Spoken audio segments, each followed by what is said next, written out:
Consider the lilies, how they grow. They toil not, they spin not.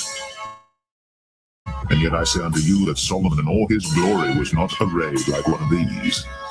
If then God so clothed the grass, which is today in the field and tomorrow is cast into the oven, how much more will he clothe you, O ye of little faith? And seek not ye what ye shall eat or what ye shall drink, neither be ye of doubtful mind. This is our kingdom, a kingdom of righteousness. Praise the Lord. Praise ye the Lord. For all these things do the nations of the world seek after, and your Father knoweth that ye have need of these things. But rather seek ye the kingdom of God, and all these things shall be added unto you. And give alms.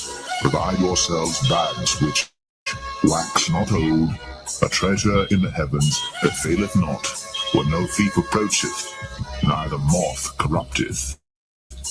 For where your treasure is, there will your heart be also.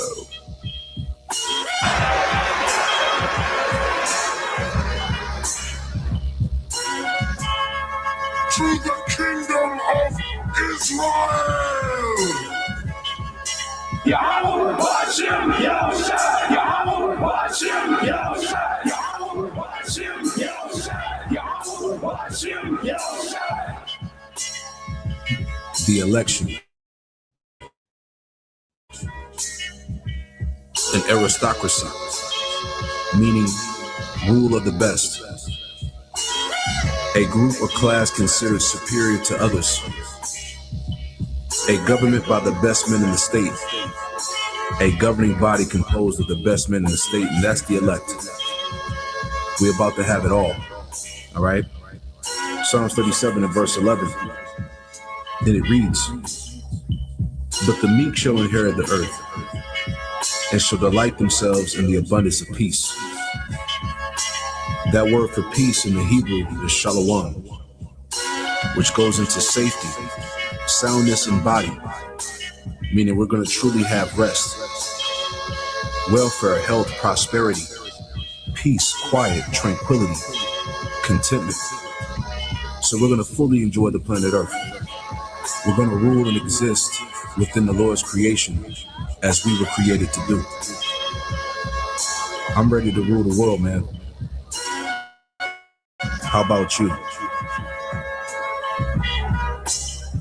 Let the golden light of this sunset guide our hearts in peace.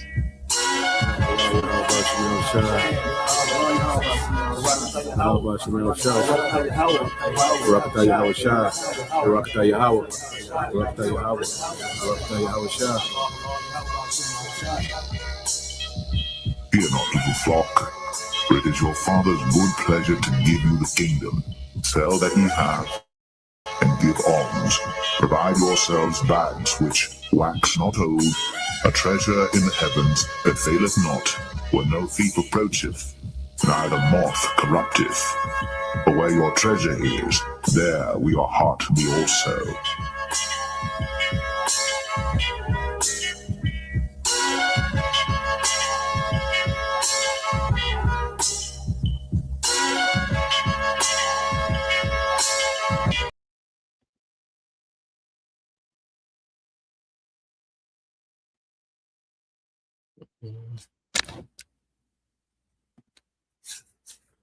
All right. Shalom. First and foremost, I would like to give all praise, honor, and glory unto Yahweh Bahashem, Yahweh Shah Bahashem, Rakakadash, and double honors unto the apostles and the elders of GMS who rule well, teach well, being great examples to his younger brothers, and peace and blessings and salutation to the whole collect out there pushing his word in truth and in sincerity across the four winds in the name of Yahweh Bahashem, Yahweh Shah Bahashem, Rakakadash. Pushing to get up out of here. Shalom to the whole collect, the believers, the listeners whom have came back to the obedience of the scriptures through faith in Yahweh Bashem Shai. All right. And what I want to get into with this lesson, all right, is dealing with, y'all, morning news and prophecy.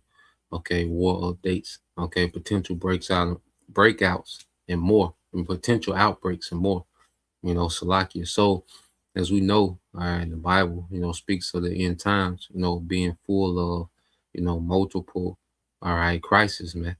Okay, and even when you go into the word crisis, it ultimately goes into judgment, all right, because we know that the earth is overdue for righteous judgment, okay, because you look out into the planet Earth, which is ran and ruled by the wicked, well, righteous judgment, doesn't go forth.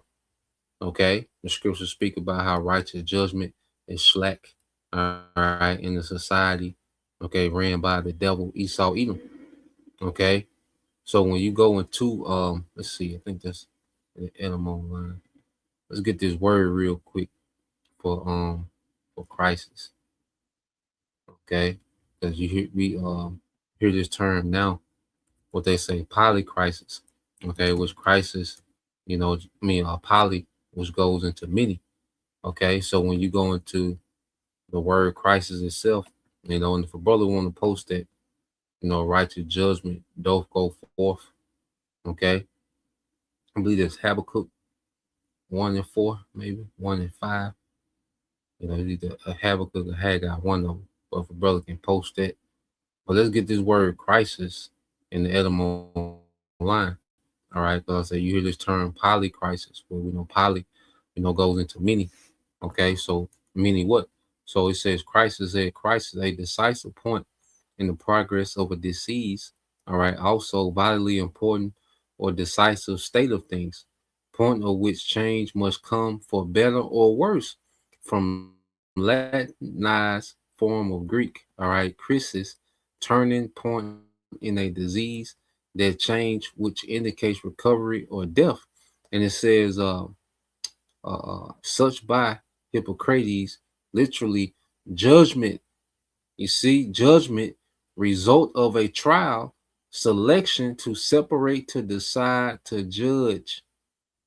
Okay, to separate, decide, or judge. So when you go into this term crisis, all right, the Lord is going to bring judgment forth, man.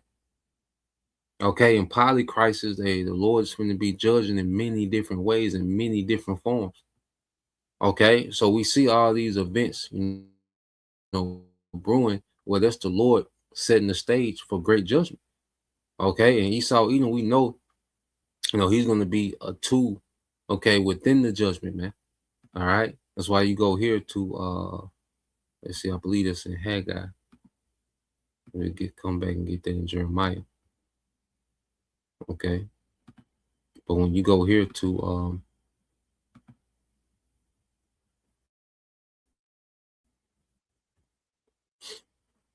I believe that's Haggai. Let's see which one or the other. Yep, it's Habakkuk 1 and 4. It says, therefore the law is slack, and judgment doth never go forth. For the wicked doth compass about the righteous, therefore wrong judgment proceedeth. Okay, and this is what the earth is lacking, is righteous judgment. Okay, the earth is in dire need of righteous judgment to go forth. All right, the scriptures say wickedness walk on every side when the vilest men are exalted, man. Psalms 12, and 7 and 8. Okay, so we live in a situation where the vilest men, okay, the most wicked people on the earth are in the high positions. Okay, and they have lax laws when it comes to wickedness, man. Matter of fact, they protect wickedness, man. There's certain laws that protect wickedness, man, that embolden wickedness in this society, man. Okay, so what we're seeing, all right, that the Lord is brewing is judgment. Okay, and Esau is going to be a tool of judgment, a temporary tool of judgment before he's judged, man. Okay, so that's why when you go here to the book of Jeremiah 28, okay, so you go Jeremiah 28 and 8. It said, the prophets that have been before me and before thee of old prophesied both against many countries and against great kingdoms of war and of evil and of pestilence, man. Okay, so what we're doing is the same thing that our forefathers did, the prophets of old. Okay, the Lord will raise them up, all right, to speak against, great kingdoms about what was to come. Okay, so this is not the first time the Lord has used this method of raising up prophets, okay, okay, to prophesy to an empire before it fell. Okay, this is just the latest. This is just his latest. Okay, you know, yeah, this is just the latest of him doing it. You see, this is just his most recent time doing it. So the Lord has raised up the prophets in these latter days to preach against, all right, the kingdom of Esau. Okay, this Edomite empire that runs the earth. Okay, was at the forefront of it. What? Babylon, America. Okay, Babylon the Great, which is America, man. You see? So now you see that the Lord is getting ready to judge, but before he judged, he raised up the prophets. And see, he has raised up so many prophets because the judgment is going to be great. And you look at, the things, war of evil, evil, that just means bad times. So you can include a lot in it. Okay, there's a lot that can be inserted into this word evil. Okay, which just mean bad times. You see, so a war of evil and pestilence. All right, and there's constantly an uptick on these different pestilence, man. Now there's a lot of these bugs. All right, which we'll get into. We know he had the ticks. Okay, that was making people allergic to red meat. So now there's an attack on the cow directly. You have this thing called the screwworm. Okay, you have this Ebola talk. Okay, and all this is happening while you have the World Cup that's to happen in 3 days. Okay, this Thursday you're gonna have all these soccer teams from all over the world, soccer fans from all over the world coming to all these major cities in America, man. Okay, so we'll see how this gonna play out, man. Okay, because we know all right how Esau Edom, how this nigga operate, man. Okay, he loves to create these narratives that he can run with. All right, so he can establish his agenda, and we know he has a major depopulation agenda on the books, man. Okay, but the Lord warned us, of these times. All right, and we understand he is. See, Esau is just, like I say, a tool.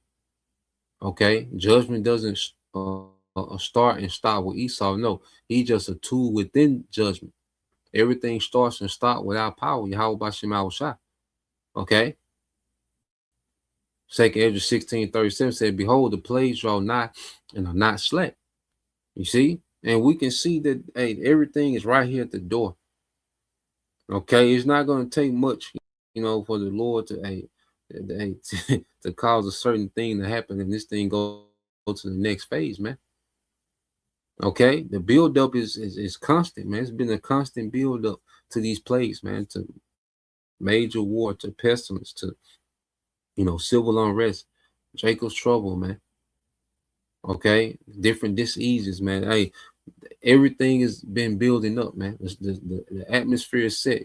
People's immune system is trash, due to the food, and a lot of people took the juice, so people's immune system was shot. Okay, the supply chain is fragile as hell. Okay, and it's intentionally made like that gives this devil leverage, man. It makes it easier for him to sabotage, all right, to push his agenda, man, because he wants depopulation and he wants desperation, man. Okay, he wants these things going into this new world order to make the sea him look, all right, appealing, okay, as a solution. So he needs, crisis, okay. He needs chaos. He needs pandemonium. He needs these things, man. All right. But see, it's the Lord's will that these things are going to happen because the Lord, all right, is judging, man. And that judgment going to work his way to Esau. Okay. It said, verse 8, it says, as when a woman with child in the 9th month bringing forth her son with 2 or 3 hours of her birth, great pains compared to a womb, which pains when the child coming forth, they slack not a moment. Okay. They slack not a moment. And see what we're going to see, as things continue to become more intense, okay, and things going to become more continual, okay. It's not going to be any slacking. It's going to be back to back. All right. And just like a woman that's pregnant, well, it gets to a certain point to where she can't hide her pregnancy. She's showing. It's obvious. You don't have to ask, is she pregnant? No, it's showing. It's obvious. Well, this is how prophecy is, man. Prophecy is showing itself. We're in the late stages. All right, are these things getting ready to be birthed into the earth, man? These disasters, these judgments, okay, being birthed into the earth. You see, there's no doubt where we at. Okay, the stage is set. So verse 39 says, even so shall not the plagues be slack to come upon the earth, and the world shall mourn, and sorrow shall come upon it on every side. Okay, sorrow shall come upon it on every side, man. So it's going to be a lot, okay, of pressure out here, man, on every side. And it's going to be, things are going to compound. You know, people complaining about, you know, the job market. Well, guess what? Well, what about when the grid go down? Okay. What about when mercenaries are turned loose? You see, what about the teeth of wild beasts, man? It's gonna be on every side. What about the access to food? You see, the draft, the war gonna intensify. People gonna be getting shipped off the war. Okay, America gonna be a war zone, so it's gonna be on every side. You know, because like people think, you know, they look up the draft and, you know, people look like, well, if I can dodge the draft. No, you can't dodge judgment. The draft is just one of many judgment that the Lord's going to have out here, man. Okay, because America will be the worst place to be, all right, when the Most High open up judgment. Okay, so when you go, let's go here, all right, because now they're talking about, you know, the Ebola, you know, because first you had a tick. Okay, first it was this tick, all right, that causes people to be allergic to red meat. Okay, now you have this potential Ebola outbreak. Okay, then you have, you know, now the screwworm, which we'll get into these things, but let's deal with the Ebola. Okay, and see what they're talking about with this, man. Because it's like, okay, what is the devil going to run with? You know, it's like, you know, first it was a Hunter virus. Okay, then that narrative died down. You know, now, you know, this is whole Ebola. You know, so is this devil, he's going to ride with this one? What is he going to do? Okay, and Esau, he can't, you know, keep pump faking, man. The pressure is on this nigga, man. You know, he gonna have to, okay, because it's gonna take drastic measures, okay, to get all right, hey, these Americans, all right, to bend the knee. You know, a lot of them are gonna do it willingly, but a lot of them finna revolt. Okay, so let's play this. Republic of Congo and Uganda. The International Rescue Committee is warning the Ebola outbreak is even larger and more advanced than official numbers suggest. Medical teams have confirmed more than 300 cases across the Democratic Republic of Congo and Uganda. And now officials are warning the true number of cases could be much higher and growing fast. I'm sighing on my own today. His name is Peter Stafford. He is an American physician. He's been working at a hospital in Bunia in northeastern Congo since 2023, treating patients, doing the work. Last week, he became the patient.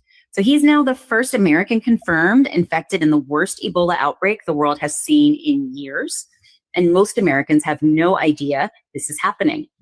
And so here's what else you need to know, that the agency that is supposed to protect you from exactly this moment has been gutted. And the country that is supposed to lead the global response walked out of the room. So we really need to practice facts over fear and follow the science.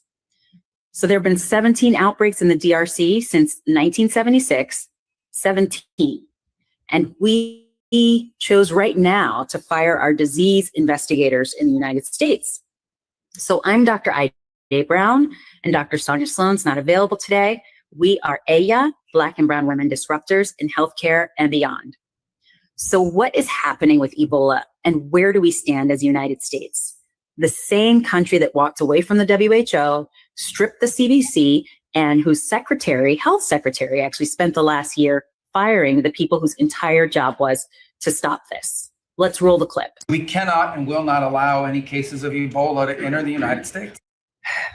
So on May 15th, 2026, the Democratic Republic of Congo officially declared its 17th Ebola outbreak, right? We said 17.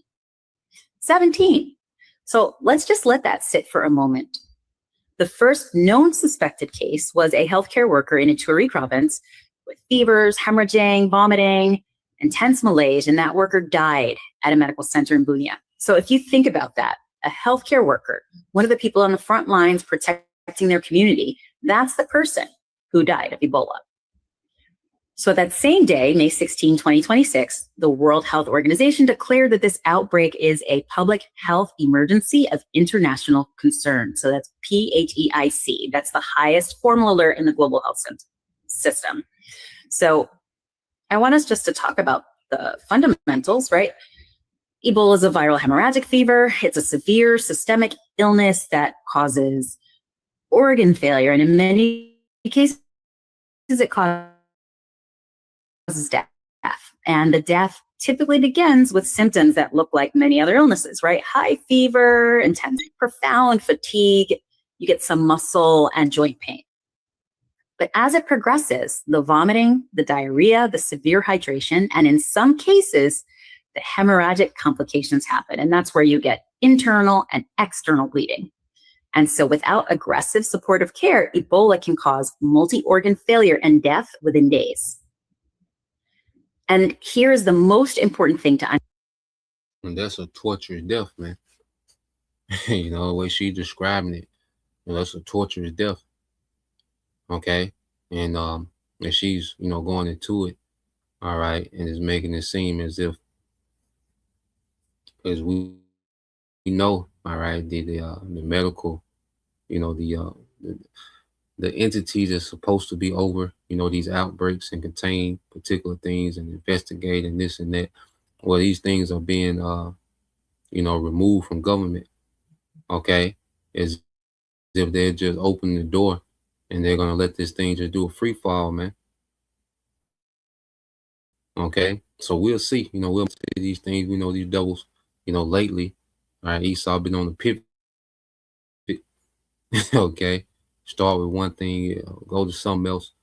Okay. So we'll see, man. All right. But the way she's describing it, man, that's a torturous death. Okay. Which the scriptures say, if a brother want to post that in 2nd Ezra 8 and 8 and 50, 2nd Ezra 8 and 50, man. But the way she's describing it, man, that's a torturous death to die by Ebola, organ failure, hemorrhaging, external bleed. You see? So let's play a little more. Understand about how Ebola spreads. It is not airborne. I'm going to say that one more time. It is not airborne. You cannot contract Ebola by passing someone in a grocery store, riding public transit, and breathing shared air. The transmission actually requires direct contact with infected bodily fluid, such as blood, vomit, sweat, saliva, or contaminated surfaces and burial materials. So Ebola is significantly, I'm going to say it again, significantly less contagious than COVID-19 or even measles. But when the transmission does occur, the consequences can be devastating, even fatal. Let's roll the next clip. With the US, we collaborate at all levels, expert level and high level. We share information, and they're also investing, they're supporting financially. And I know they will increase their support. There is strong commitment at all levels, and I'm really glad to see that. So for the response, I think that's the most important part. With the rest of what they're doing, I think based on their risk assessment, they have, they can do whatever they think is right for them. So, I want to make sure that our listeners understand that this isn't the same Ebola that we've seen before. There are multiple strains of Ebola, and most people are familiar with the Zaire strain, and that's the one that drove the catastrophic 2014 to 2016 West African outbreak. And for that strain, we have an approved vaccine, RVSV-ZPOV, The brand name is Ervebo, and it has been a critical tool in outbreak control. But this outbreak is called by Bandiboyo strain, and there is no approved vaccine for that strain.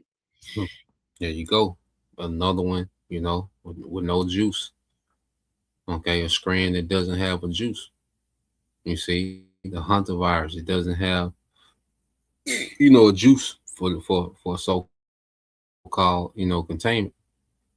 Okay, so all these pestilence, that has been popping up, and don't have, a juice, all right, to combat it, so-called, which we know, okay, these new, all right, juices that they're coming up with, man.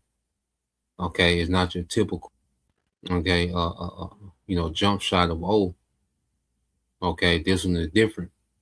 Okay, so this gives them more, excuse to introduce, all right, these new juices, okay, to the masses, which is another form of depopulation, and also prepping you for, all right, the device, because there's a lot of things, that they're putting in their juice that makes you compatible, all right, with technology, man. Okay, if it don't unalive you, it's making you compatible, okay, with this technology. You see? So let's play a little more. And so this distinction really matters because the outbreak went undetected for weeks, and in part, it's because the initial laboratory tests were designed for the Zaire strain, so they came back negative. By that time, Bandiboyo was confirmed. The virus had already established community transmission, right? That's a problem because case fatality rates in the two previous Bandiboyo outbreaks ranged from 30 to 50%, right? So that 3 to 5 out of every 10 people would die from this disease, right? 30 to 50%. There have only been 2 prior outbreaks, one in Uganda in 2007 to 2008, and then one in the DRC in 2012. So luckily, multiple vaccine candidates are now being fast-tracked. The WHO has recommended prioritizing 2 monoclonal antibodies for clinical trials and is evaluating the antiviral Dosavir as post-op exposure prophylaxis. Yeah, man. So, yeah, I put the clip in there. You can watch the rest of it. But, so now, this Ebola, all right, is, a narrative that they're, constantly pushing. Okay. And this is these next few weeks, with this World Cup coming to, the States, to these major cities in America, it's going to be interesting. All right. Because I think even because they're saying that it began in Congo, the DRC, Democratic Republic of Congo, but then I believe that the DRC soccer team is supposed to be at the World Cup. Okay, and if this is supposed to be the highest level alert, okay, that you can have, all right, on the virus, then why are the World Cups, being allowed to go forth? Okay, because remember with the C19, they shut down the NFL, NBA. Okay, had niggas playing in a bubble. Okay, you see, they shut down this, travel ban, this, but now, it's just like it is what it is. Okay, let's see, let me see, the DRC soccer team.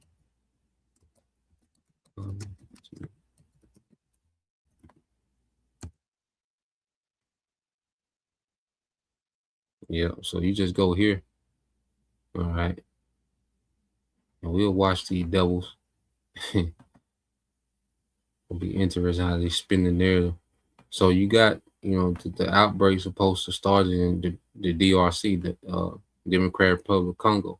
So as says the DRC soccer team coming to America.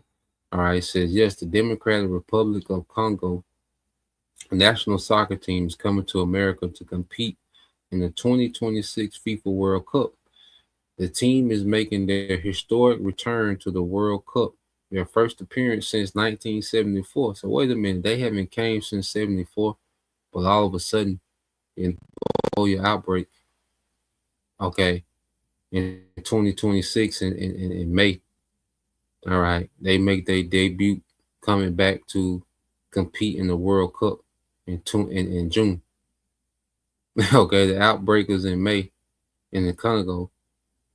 Okay, but then in June they hit the World Cup, and they ain't been since '74.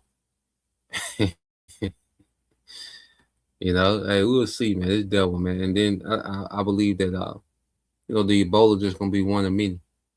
All right. Well, let's get this precept, and I'm gonna segue to another video dealing with pestilence, man. I believe this is the Ebola. Okay, you know, the hunter can come back up.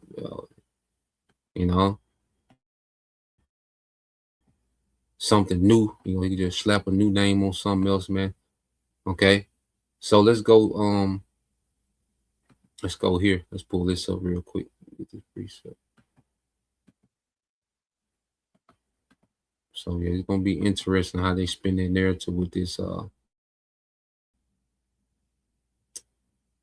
World Cup. You know, and I think a lot of times, you know, these Edomites, these elites be playing on the intelligence of you know, you Americans, man. You know, just to see how blatant they can be and test your reaction, man. You know. So when you go to this is the brother GMS Spiritual Art 144. It says 2nd Ezra 8:50 said, "For many great misery shall be done to them, then the latter time shall dwell in the world, because they have walked in great pride." All right, and the scriptures mention, you know, pestilence several times. Okay, which means that's going to be a tool that the Lord going to use.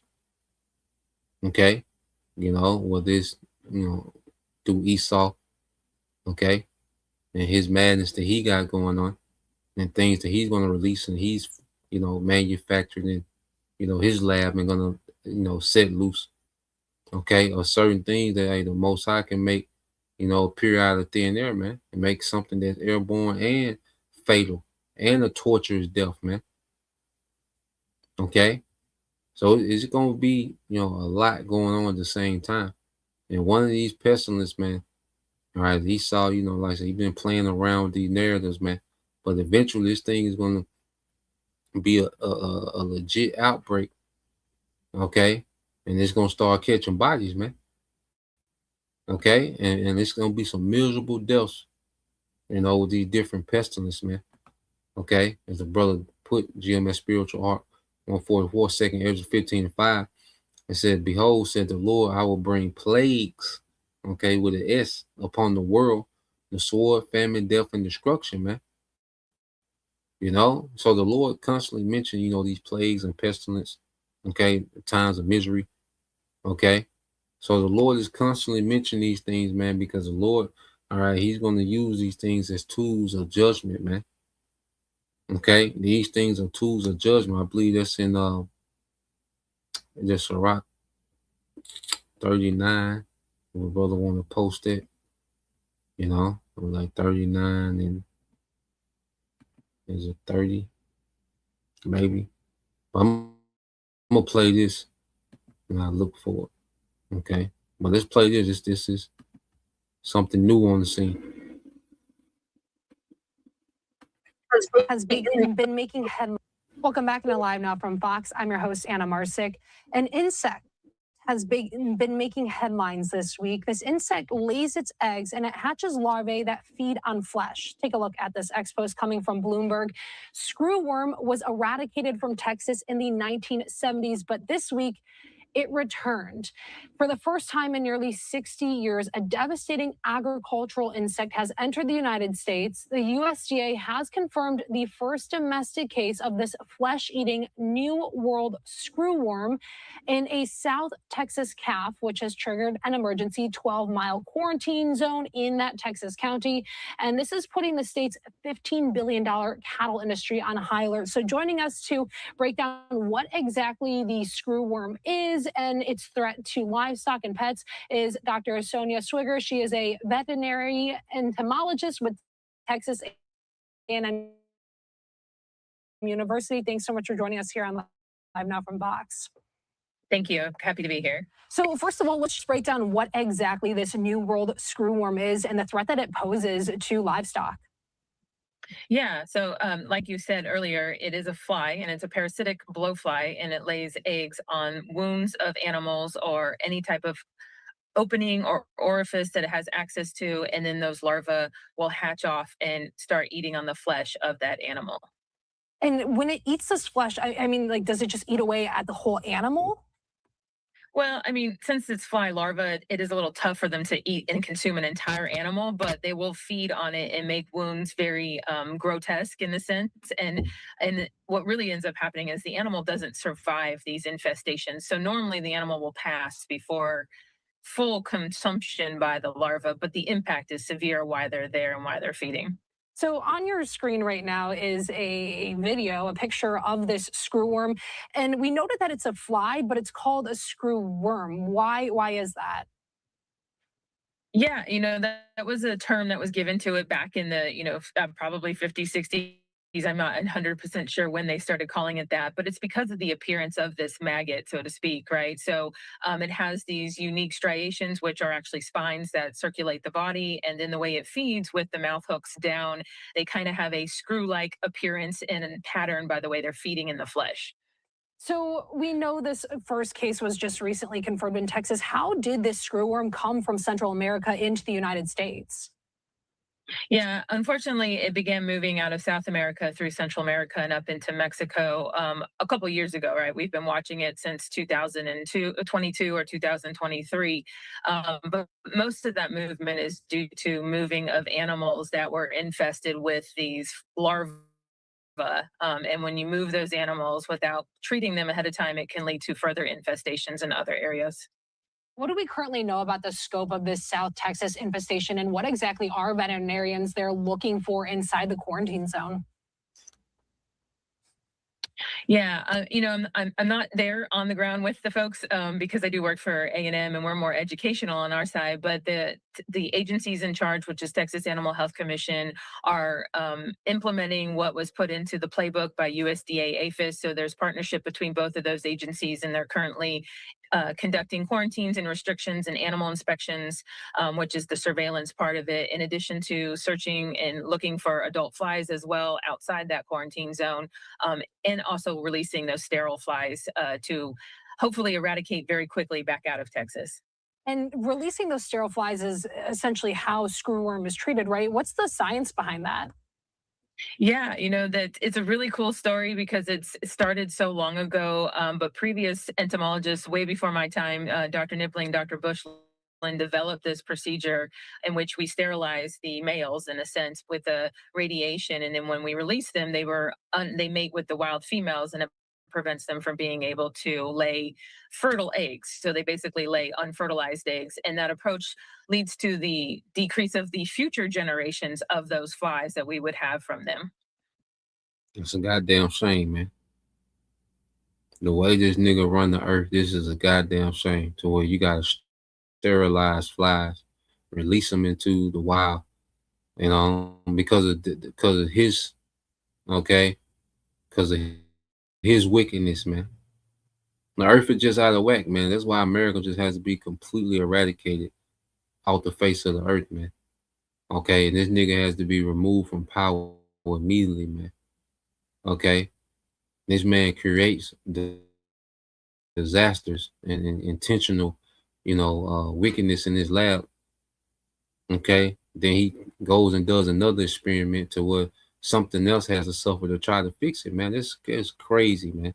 You got sterilized flies, man. Okay. Yeah. Oh boy. So how quickly does the screwworm spread among cows that are impacted?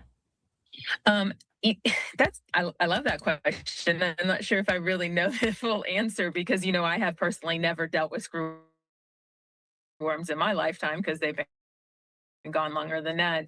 But it really depends on the populations. Infested animal that was identified can't share that to another animal, so you're not getting infestation sharing between maggots. It's just whether or not adult populations get a chance to basically take hold in an area, and then they'll start laying their eggs after they're a few days old, and then it can get more problematic if we don't react to it. And as we just saw the return of screwworm this week. Is there a need to be worried across the United States that this can spread and become a bigger issue? There's a need to be concerned and understand that this is something that's happening. I wouldn't panic. I wouldn't get too, too out of normal behavior for most folks, especially if you're in northern states. But we definitely, people in Texas, anyone that's close to the border near Mexico, we want them to, if they're not already, start looking at their animals on a more regular basis to prevent any infestations to go unrecognized. But if you're in other states, it's more right now just learning about it and understanding what this impact is, just in case. But hopefully, it doesn't get to that point that we have to worry about in other states. And why is it so So you got that, the Ebola. All right, now you got the screwworm, to go along with the ticks. All right, that's causing, people to become allergic to, the red meat. So there's, it, you know, it's just all over the place, man. Okay, this nigga just all over the place, man. And then you go from there. All right, let's get a couple of these precepts. Go cue up this next video.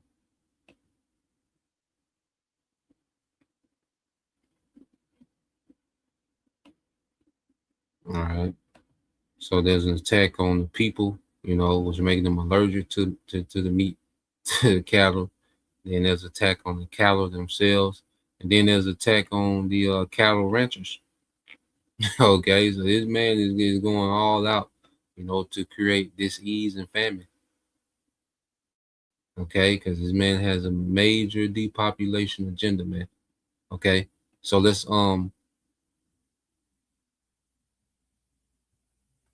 go from.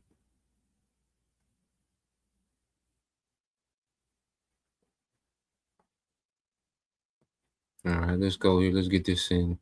It's the brother Najee MS all in 144. It says fire and hail and famine and death, all these were created for vengeance. All right. So the Lord has everything to his disposal when it comes to vengeance and fire, which we know, all right, this nuclear destruction is going to be the climax of the Lord's vengeance. Okay. Especially here in America, man. You see, but famine is a part of the Lord's vengeance as well. You see, this is the Lord's get back. The scriptures say, miserable are the cities that receive thy sons. Okay, and see, you people in America have no idea, all right, that a higher power is pissed at you Americans, man. All right, the Lord is pissed at your elites, okay, and the citizens of Babylon, man. Okay, and all these things are finna start going forth as vengeance, man. You see, we're finna see our power, really get active in judgment, man. Okay, this is verse 30, Sirach 39 and 30 said, teeth of wild beasts and scorpions, serpents, and the sword, punishing the wicked to destruction. So we have to remember these pestilence, all right, these plagues, okay, the civil unrest, all right, leading all the way up to the nuclear destruction. This is for the wicked, man. 2/3 of our people, you Edomites, you heathens in America, man. Okay, you elites. Okay. These are what all these things are conjured up, all right, for the punishing of the wicked to destruction, man. Okay? I said the teeth of wild beasts is going to be a whole nother element, man. Okay? The Lord finna have some things happening, and it's going to just be compounded. Okay? One on top of another. Everything just going to be getting more and more amplified, intense. Okay? Because it's the judgment of the Lord getting ready to settle in the earth, man. Okay? So let's go from there. Let's play this. Cause like I say, it's an attack on people, making them allergic to meat. It's an attack on the meat itself, the screwworm. Then it's an attack on the ranchers. Okay, remember the ranchers went from 7 million in the 70s, all right, to just 600,000. Okay, and most of the processing plants in America, all right, I think it's only 4 major processing plants in America, man. All right, so he can easily bottleneck, okay, the supply line of food. you know, with the outbreak and you see, an outbreak or shut down, you know, an outbreak or two will shut down the American, you know, certain food supplies, man. Or certain foods are unavailable, man. Okay, so let's play a little bit of this, and we'll segue to the war bit. We are so close to famine. There are so many little things that if they tipped, there would be parts of the country where people would be in really big trouble. So part of my journey, when I realized this was what I needed to build and actually start on solutions and not just talking about the problem, my mentor said the last thing I would ever do as a startup is software. He said, and he was a software developer. He's like, only 1 in 2,000 make it. You just don't want to do it unless he goes, I can tell you're passionate about it. I'm probably not going to sway you. So he's like, you need to do market research. You need to know for sure that what you think is going to help will. And so you got to talk to people. So I spent 3.5 years asking questions and flushing out the idea. I didn't want people to say it was good. I wanted them to tell me why it wasn't. And during that time, I ended up just talking so much, I ended up running a USDA slaughterhouse in Cody, Wyoming. It's impossible for me to chart you a path from 2020 to why I was in a slaughterhouse, other than that's where God wanted me. So you ran a USDA slaughterhouse? Yes. In this process. And how many head of cattle were you processing a day? 35 head a week, small facility. Okay. So USDA just means federally inspected. They can be as small as I was all the way up to the multi-thousands, right? I see. Okay. But we have the same rules, the same regulations, which is also the problem. You're regulating me the same level with 35 head a day as you do with the guy doing 6,000, but it's actually not the same because they have what's called line speeds in those big ones where the animals are moving automatically, like a couple of cuts as it's moving past. Your inspectors are not visually inspecting 6,000 head of livestock a day in a massive facility. But in my house, they're watching every single one. And so the amount of bureaucracy I have to deal with in a small local facility versus the massive facilities, it's not the same.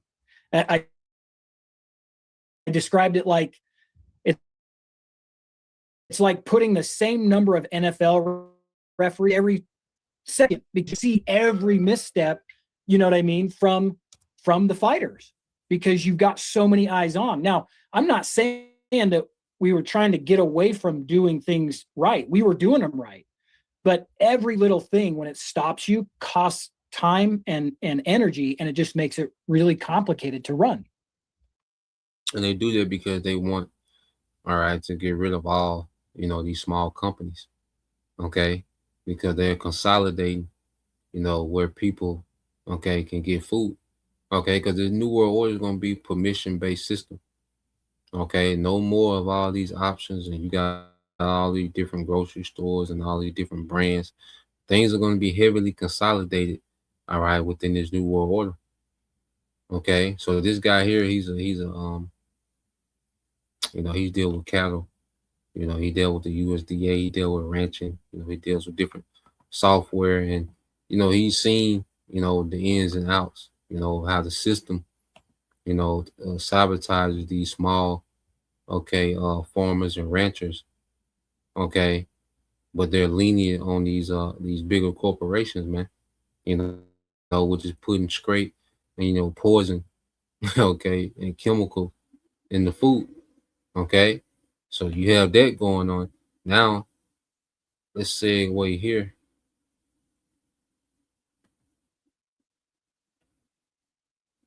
Let's go here. Where we at? So now you have, Iran and these small hats, they're beginning, to have conflict. They're beginning to strike, and get at one another. Okay. So there's been a while. I think it's been like June? They ceasefires in April. So you're talking about almost 2 months, and you haven't had any, direct, military action, with the small hats in Iran. Because remember, what started this all is the small hats going to the least of the flock, as the scriptures say, is going to draw out. Okay, it's going to draw them out.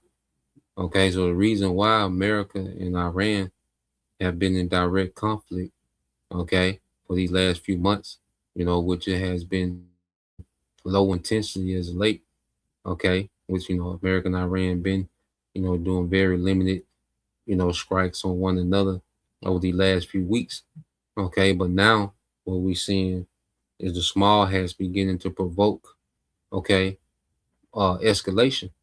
You see, and this is the small hats doing what they're supposed to do, okay, in prophecy, which is continue to draw out the nations for war, okay, and as we know, all right, other prophecies, had to be fulfilled before, the Lord allows His war to just go haywire, So what we're going to see, manage, escalations, okay. We're going to see,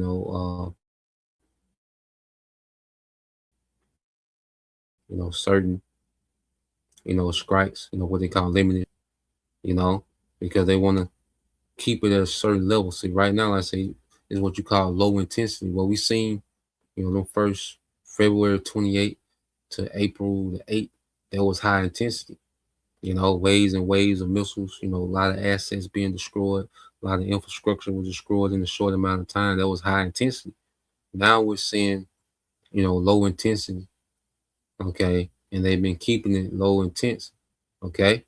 We see these small hats, we know their role in prophecy is to draw these nations out, man, okay. So them and these the small hats in Iran, all right, they've their tension, okay, is rising up again, and eventually they're gonna lock back up, man. Okay, so let's play a little bit of this.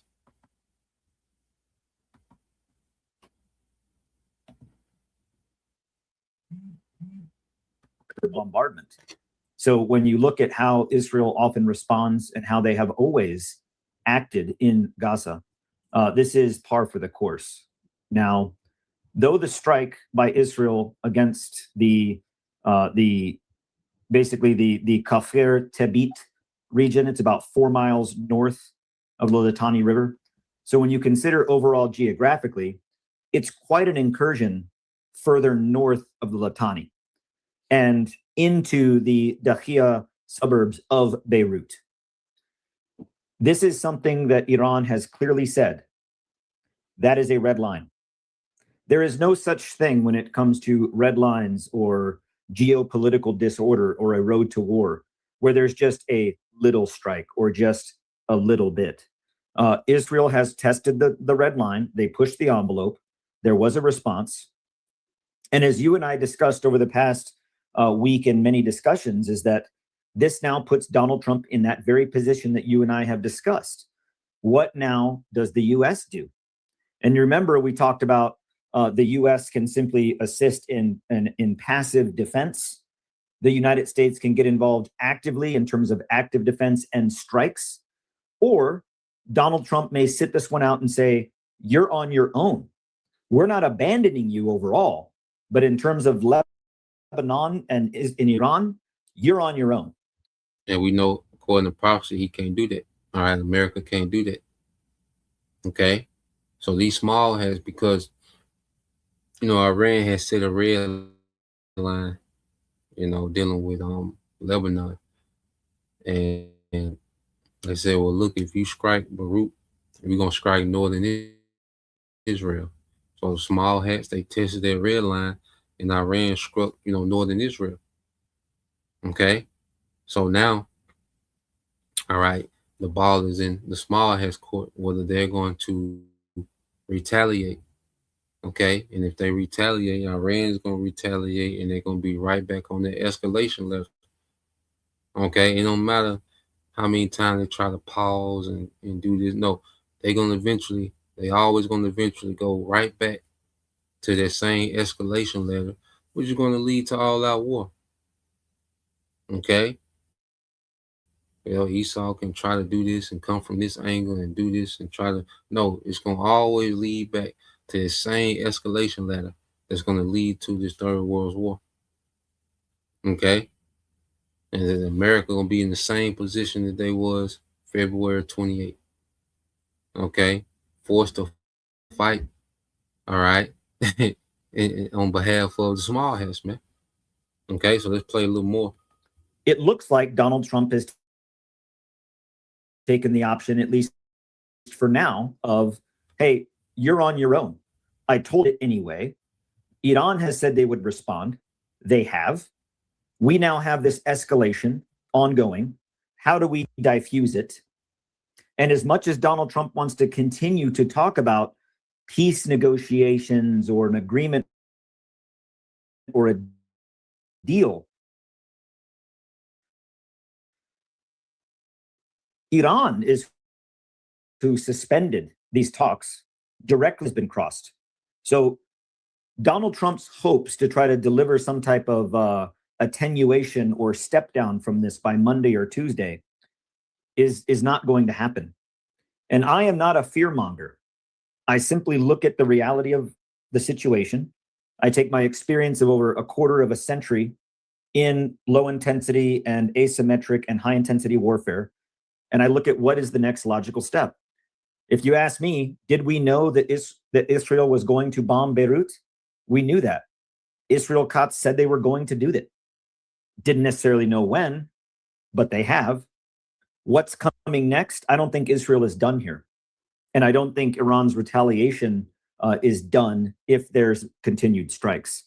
So we are now in another level of escalatory territory that is out of Donald Trump's control. Exactly.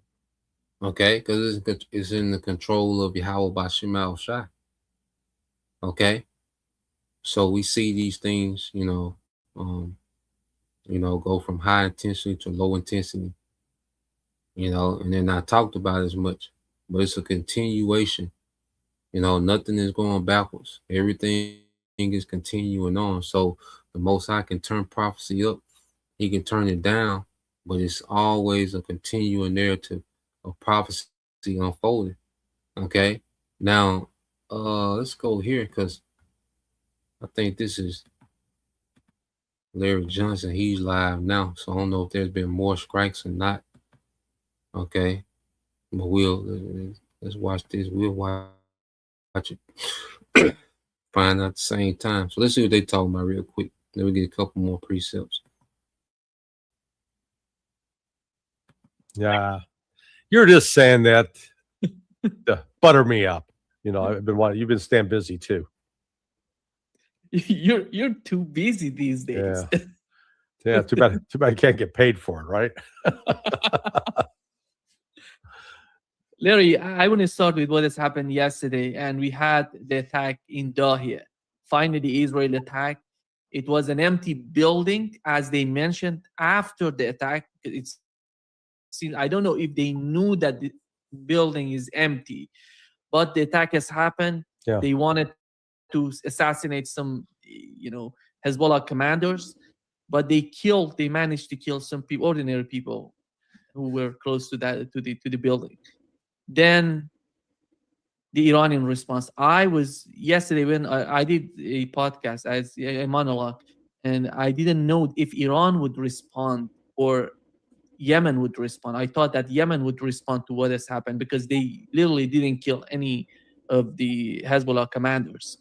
So that's why I thought that the empty building, that's going to be a response from Yemen, maybe some missiles from Yemen. But Iran has decided to respond it directly, to send a message. Yeah. What was the point? Before getting to what is going on between Iran and Israel, what was the point of attacking that empty building? Did they know that building is empty? No. Destroy the peace. What Pepe and I reported more than a week ago. So, a week ago Thursday, the information we received was that the Iranian Supreme Council issued the warning to Prime Minister Sharif of Pakistan that they were going to stop the withdrawing from all nuclear talks. They were going to not deal with any kind of nuclear framework like a JCPOA, and that they were prepared to detonate a nuke to show their seriousness. And that information was conveyed to the United States. Now, by Pakistan. Throughout this period, Pepe and I have been told through the source that Pakistan remains very optimistic about its prospects for securing a peace agreement, a peace deal that would be called the Islamabad Accords. That ain't gonna be no peace deal, man. Okay, ain't gonna be no peace deal. All right, because these small hats, they're gonna make sure that there's no peace, okay, in their region, okay, because they have a role to play in prophecy, man. Okay, and as all these talks about Iran, the nuke testing the nuke. Do they have a nuke? How many they got? Can they come up with more? And we know, all right, that we come into a time, you see, where these nations, they're going to be forced, okay, to go into all out war, okay, and when they get into a certain point, okay, where it seems like no one's going to prevail, man. All right, them nukes gonna come out. Now, let's say, like, we know on this side we have prophecy that had to be fulfilled before that happened. Okay, but we're seeing the groundwork being laid for that to be in place. Everything is being put in place for their prophecy to be fulfilled. Okay, for America to become a desert. Okay, I guess I watched this and filtered through that. Like I said, I haven't watched it; it just came on. Okay, but let's get a couple more precepts. We'll close out. We'll get some more. We'll keep watching that, see what they got going on. But let's see what brothers got.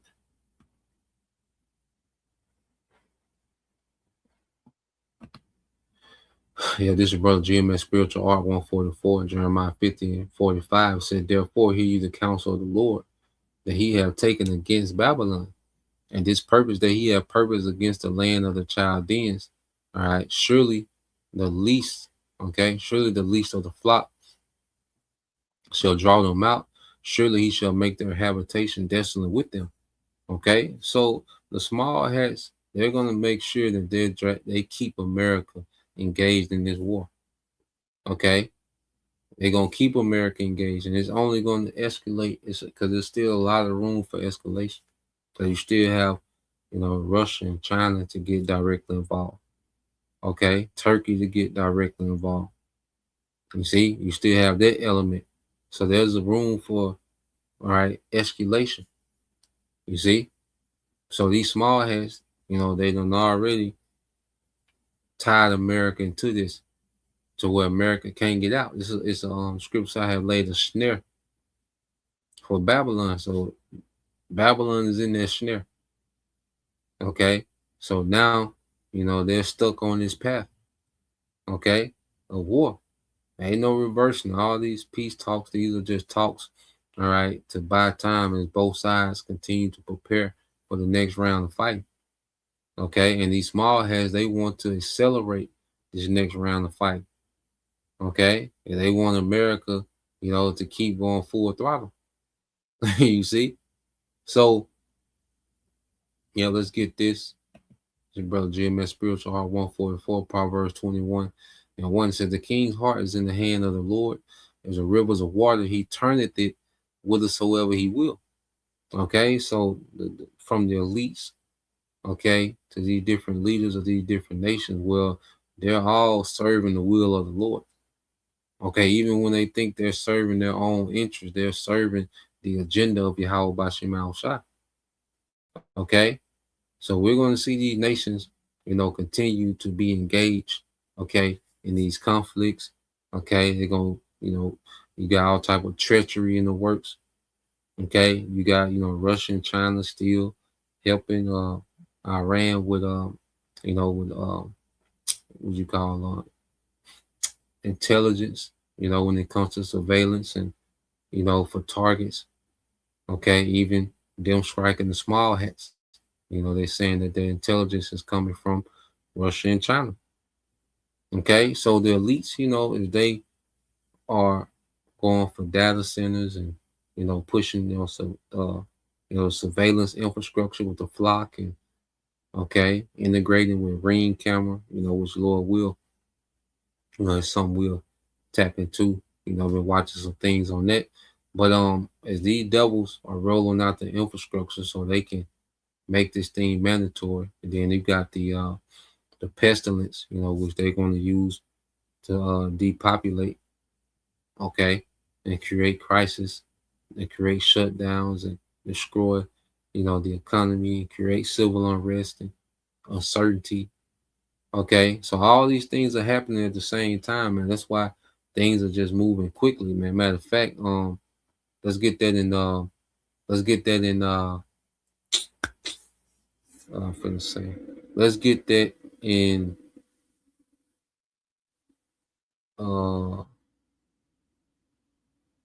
Revelation 16 and 15. Yeah, let's get there in Revelation 16 and 15. And we can end on that because everything's finna be, what we're gonna see, things are only gonna speed up. Okay, things are only gonna speed up. All right, and things are gonna be more intense. So this is where we at now, to where things are gonna speed up. Okay, and everything is gonna get more intense. Okay, so when you go, let me see.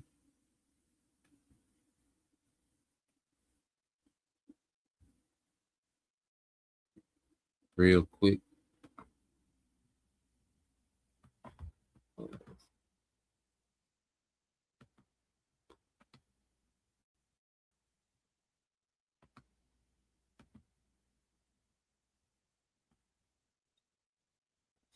This is Revelation 16 and 15.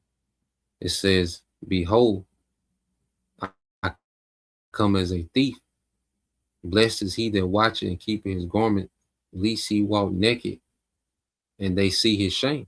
Okay, so Yahweh Shai is going to come on this place like a thief. It's going to be quick, because most people are not watching the build up, to prophecy being fulfilled. This is a society that's easily distracted. Okay, the NBA finals, make a nigga forget about what's going on in the world. The World Cup make people forget about, the realities of prophecy that's unfolding in the world. And that's how Yahweh Shai is going to come, as a thief, because things are going to be happening quickly. Because once these things, really hit, people are going to be overwhelmed. Their minds are going to fail them, and before you know it, these nukes going to be shot off, and Yahweh Shai going to be here. Because really, before you know it, the MOTB is going to be mandated. Then the nukes going to be shot off, and then Yahweh Shai is going to be here, man. These things are going to happen, back to back to back. It's going to be quick. So, yeah, I'll leave it there. Lord will, you brothers, all right, and you few sisters, all right, will edify once again. We're going to give all praise, honor, and glory unto Yahweh Bahashem, Yahweh Shai Bahashem, Rakakwadash, and double honors unto the apostles and the elders of GMS who rule well, teach well, being great examples towards younger brothers. And peace and blessings, salutations to the hopeful and Shalom.